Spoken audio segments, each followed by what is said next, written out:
கிச்சனுக்குள்ளே enter ஆகும்போது இந்த மீனை தான் குழம்பு வைக்கணும்னு வந்தேன்.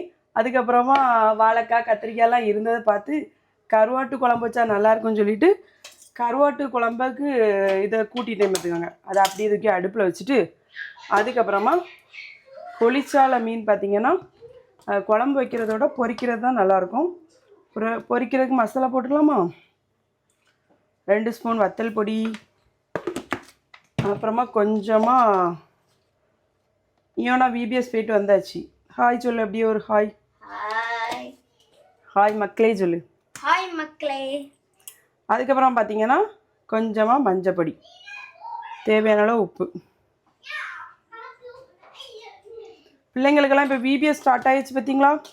காலையிலே கிளப்பி விட்டுறது.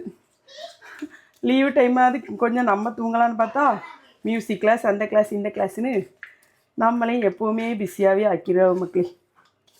அப்படியே உங்கள்கிட்ட பேசி சூப்பராக கருவாட்டு குழம்பு இங்கே அடுப்பில் கூட்டியாச்சு. மீன் பொரிக்கிறதுக்கு மசாலா தடவியாச்சு. உங்களுக்கு கருவாட்டு குழம்பு பிடிக்குமோ, இந்த மீனை பொரித்து ரசம் வச்சு சாப்பிட்றது பிடிக்குமா, என்ன பிடிக்கும்னு கமெண்ட்டில் சொல்லுங்கள்.